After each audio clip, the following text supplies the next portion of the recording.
Welcome to our YouTube channel. As can be seen in the title, we traveled all the way from South Africa to the US. So now we're going to take you on a little journey so you can see how we spent 3 days in Los Angeles. So come along with us. And if you haven't already, please subscribe to our channel. Thank you.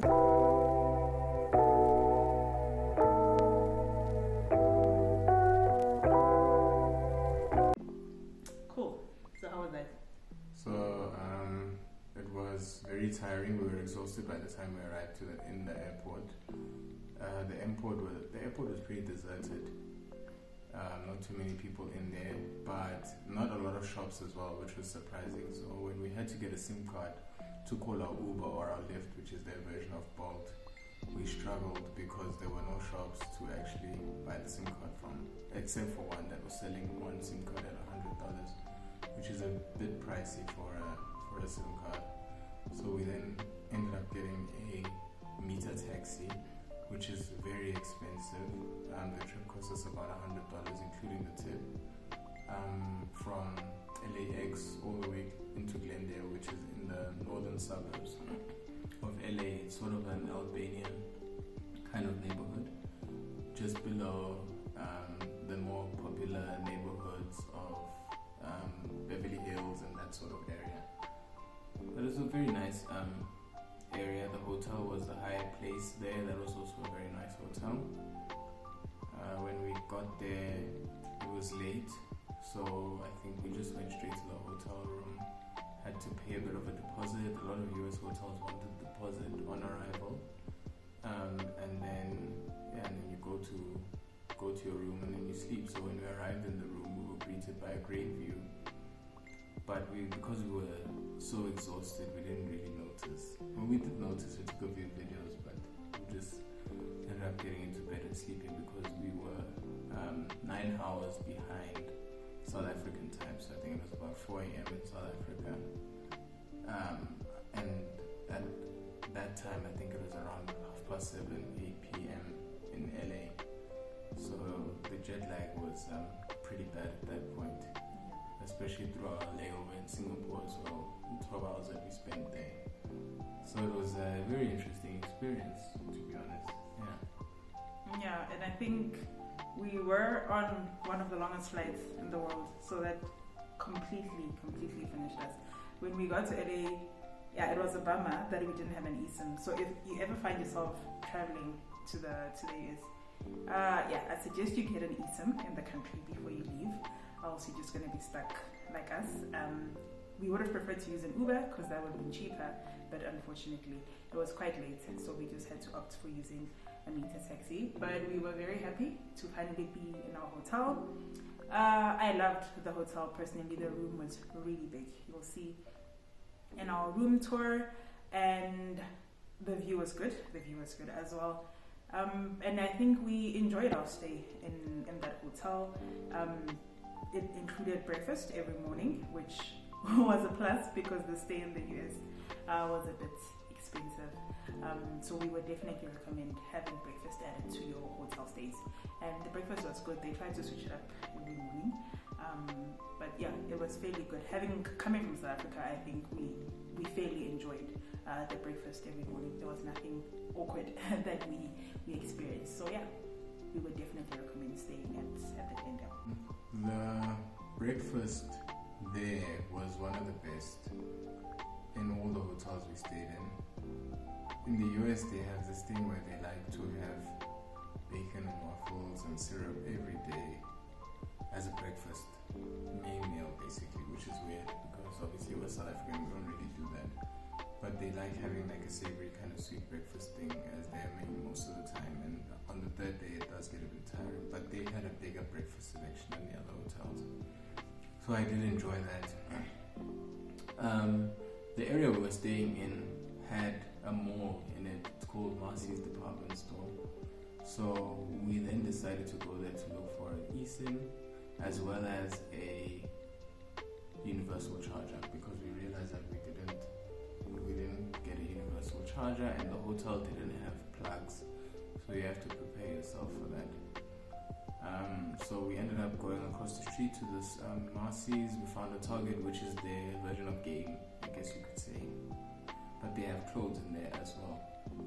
So I don't know if Game has clothes, but they sell everything. Yeah, they sell everything there. So they've got that there. So we go into there, we look everywhere for this universal charger and look for a place to get an eSIM, nothing.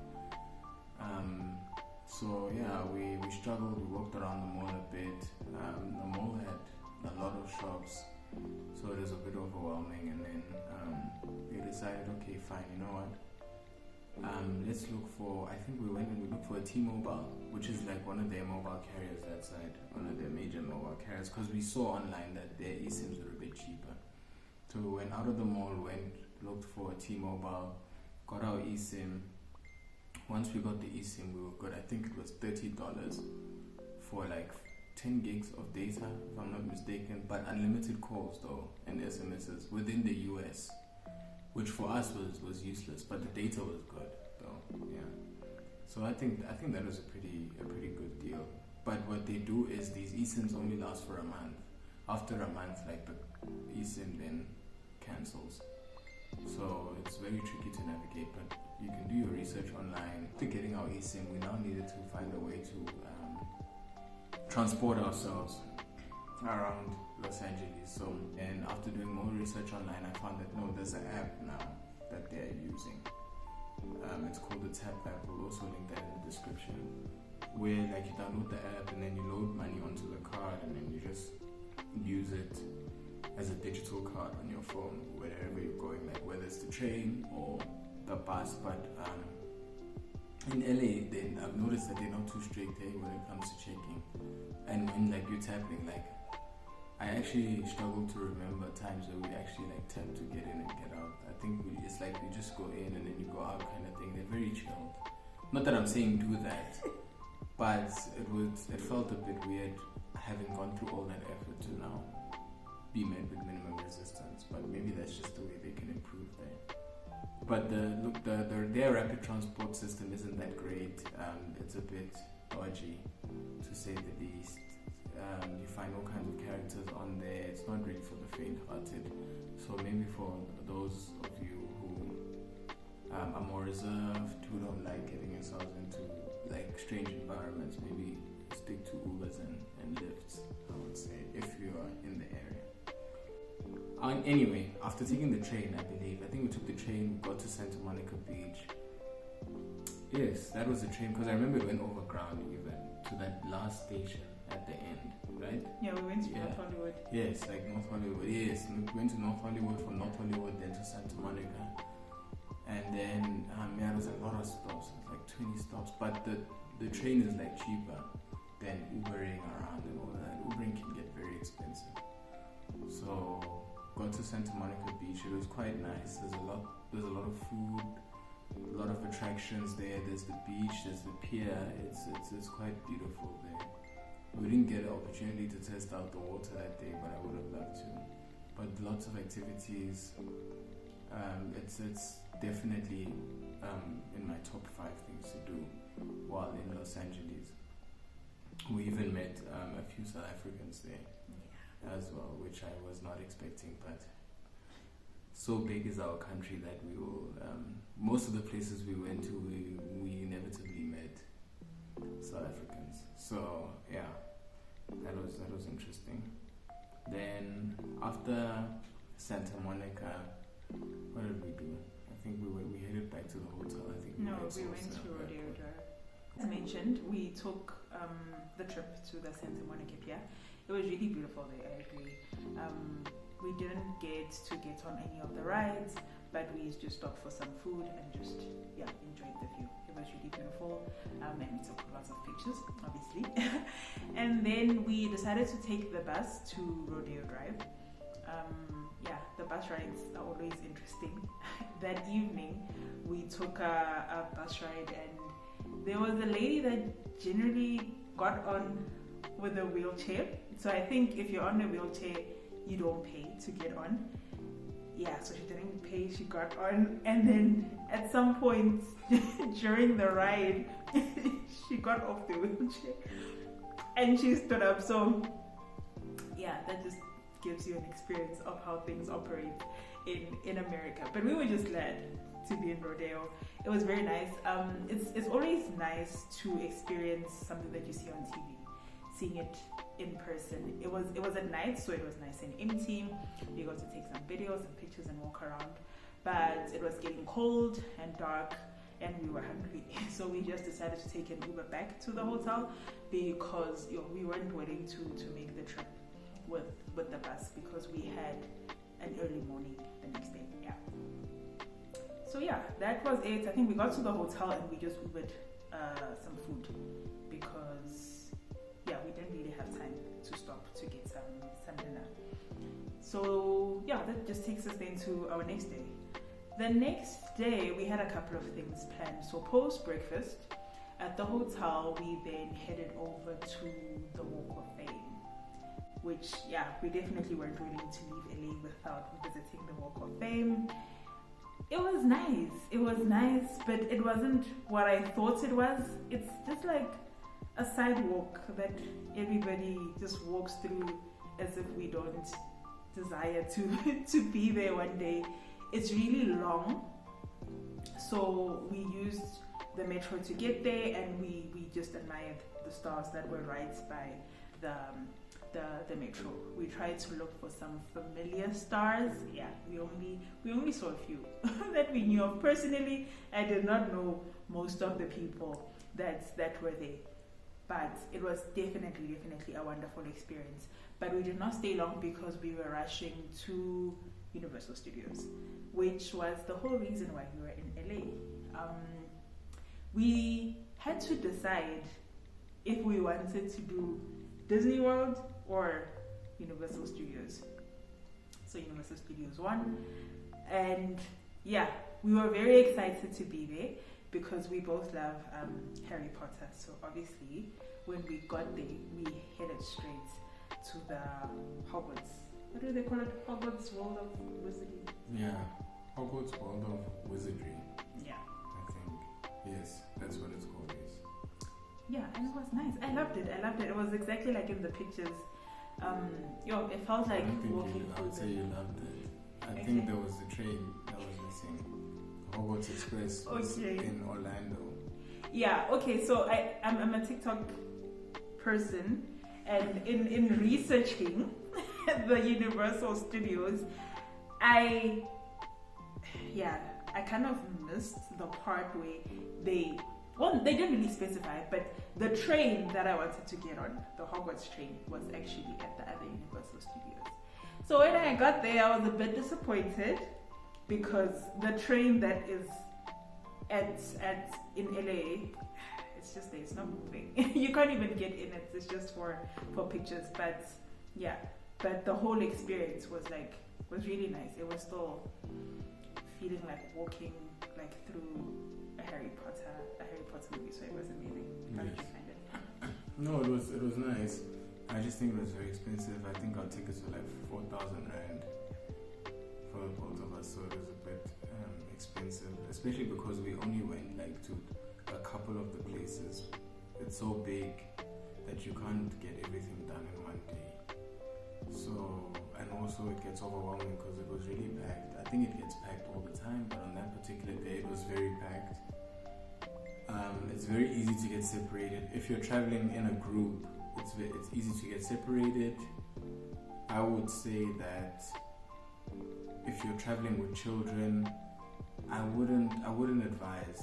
I don't know. I know it's a theme park, but it's very, very easy for a child to get lost, especially young children in that park.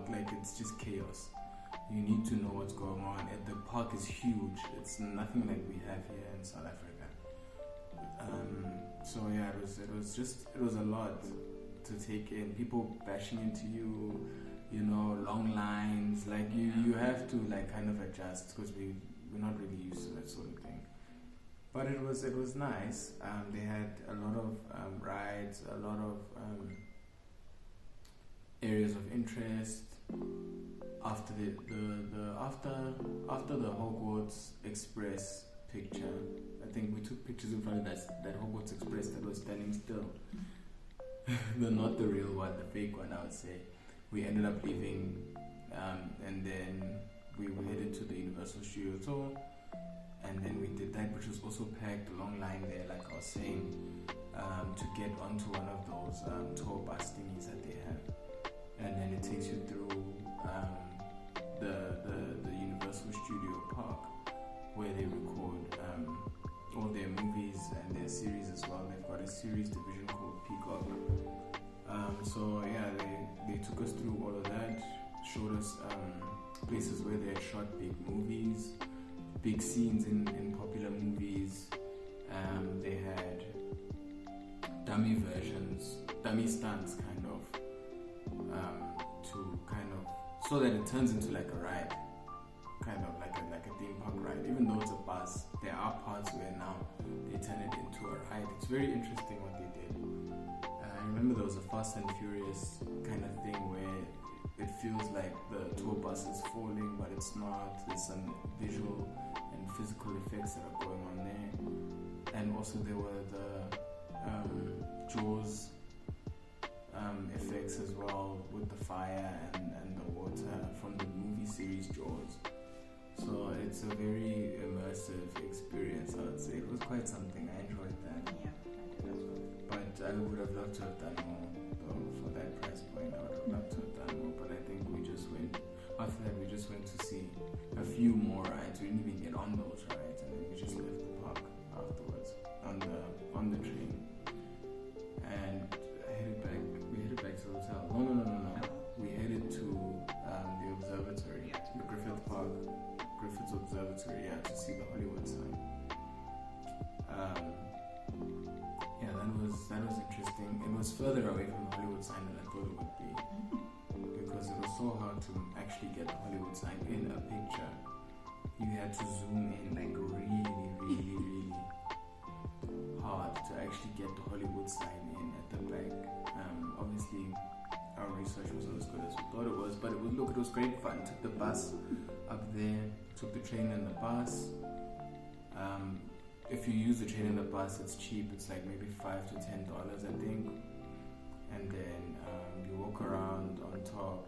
You can see the whole of LA, like the skyline from the top there. It's not just about the Hollywood sign, but obviously we had to get the famous Hollywood sign in. And then after that, I think that's when we called it a day. Yeah, we did. Yeah. We were exhausted. Yeah, no, we really were exhausted. I think we actually did want to go back to the hotel, but we just wanted to fit as much as we could into one day. Yeah, no, so that was that. So we didn't get to do much on our last day, as we had afternoon flights. So we basically asked the hotel for a late checkout, which they were very happy to grant. So we just had some breakfast and prepared to leave. We checked in our bags and we prepared to go to our next destination. So we decided to head over to Las Vegas, which was it was lots of fun. So please subscribe so that you can see what we got up to in Las Vegas.